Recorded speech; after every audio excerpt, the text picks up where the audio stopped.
기본적으로 이제 수사권 조정이라든가 검찰 개혁에 수반되는 여러 가지 일들은 기본적으로 경찰이 바뀌는 부분들, 행안부 장관의 지휘 속에서 같이 동반 움직임이 있어야 되거든요. 그런 의미에서 윤호중 그 장관 후보자를 이번에 이재명 대통령이 지명을 했는데 이 윤호중 후보자는 좀 어떤 인물로 볼 수 있습니까? 1963년 가평군 출신, 경기 가평군 출신인데 뭐 고등학교는 춘천고를 나왔고 서울대 철학과 졸업했는데 뭐 대학교 때 운동권이죠. 운동권 마태형격이라는 식으로 이야기를 많이 들었고 당시 이 이른바 서울대 프락치 사건, 이 서울대 민간인 강금 폭행 고문 사건이 있었는데 그 때문에 이제 유시민 씨 등과 함께 이제 징역을 살았고요. 그리고 이 정계는 그 당시 뭐 586 막현이긴 한데 상당히 빨리 들어왔습니다. 1988년에 이제 평화민주당 간사로 정계에 입문해가지고 김대중 정부 출범 후에는 이 대통령실에서 행정관을 일했고요.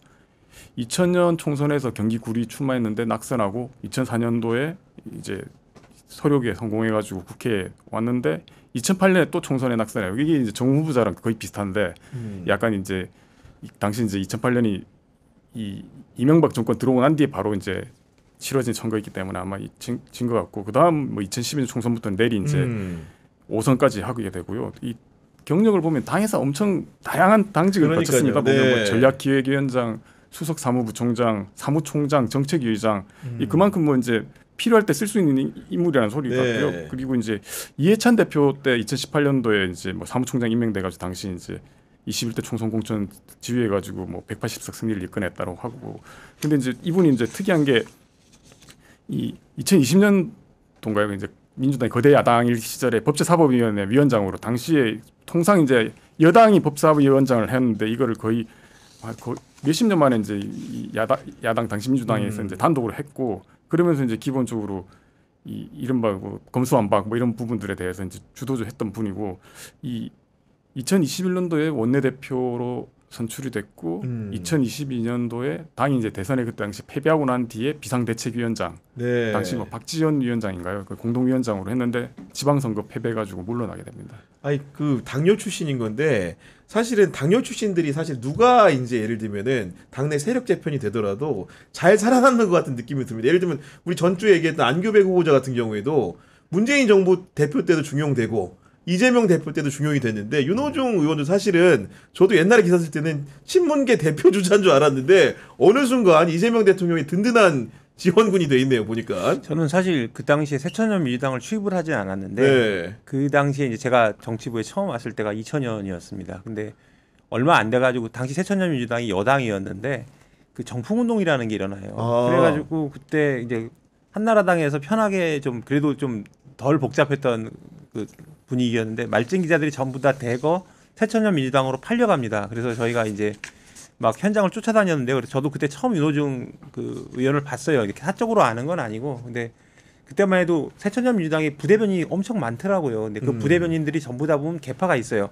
이 부대변인은 어느 누구의 뭐 한화가 뭐 한광옥의 뭐 이인재 뭐 이런 식으로 다 있습니다. 있는데 당시에 윤호중 의원은 윤호중 부대변인이죠. 한광옥 그 의원의 목인 것으로 알려져 있었어요. 그래서 그때 이제 한광옥 의원이 마침 한광옥 전 의원이죠. 한광옥 대표가 그 청와대에서 비서실장인가를 하고 민주당 대표로 내려와요. 그래서 그때 정풍운동이 시끄러운데 아무튼 한광옥 그 대표의 자택이 봉천동에 있었습니다. 근데 그 밤에 이제 기자들 보고 말진들 보고 다 거기 가봐라 뭐 얘기 들을 게 있다 해서 이제 저도 전래 짐 싸가지고 이제 가는데 당시 저희를 인솔했던 게 그 윤호중 부대변인이었어요. 그래서 봉고차 같은 거 같이 타고 이제 자 기자님들 가시겠습니다. 그러면서 갔던 기억이 나는데 그 다음에 이제 좀 보니까 그 열린우리당에서 의원 되시고 좀 이제 되게 온화한 이미지로 알려져 있었는데 나중에 이제 김진우 기자가 얘기했듯이 법제사법위원회 뭐 장하고 하면서 좀 강성이 되시더라고요. 발언도 좀 강경해지고. 근데 그 전까지 제가 들은 바로는 상당히 나긋나긋하고 부드러운 사람이었다. 그런데 점점 가면 갈수록 되게 좀 강성, 특히 문재인 정부 때 그러고 나서 요즘은 또 가만히 계시는 편이죠. 그래서 근데 기본적으로는 굉장히 나긋나긋한 그러나 당뇨 출신이기 때문에 산전수전을 다 겪었고 그 아까 그 계파가 변한 것도 좀 재밌는데 처음에는 이제 한광옥 한광옥계로 시작해서 나중에 운동권이었으니까 그때는 또 이제 열린우리당 시절에는 제야파로 인식이 됐었다고 해요. 그래서 민평년 그리고 이제 문재인 정부 시절에는 이해찬 개가 된 거죠. 그러면서 이제 민주당보 인사가 그러더라고요. 자기네들하고 할 때는 그러니까 제아파 쪽 인사입니다.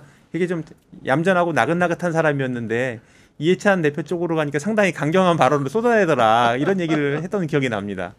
아니 그리고 윤호중 후보자 같은 경우에는 우리 시청자들이 그런 인식이 좀 강할 것 같아요. 옛날에 윤석열 대통령 뭐 취임 축하연인가 뭐 그런 자리에서 김건희 씨랑 너무 이제 화기애애한 모습이 이제 찍히다 보니까 이분이 너무 유연한 나머지 약간 지지자들 봤을 때는 금도를 넘어선 게 아닌가라는 생각을 할 정도로 그 사진이 박제가 돼서 본인도 상당히 힘들지 않을까 싶어요.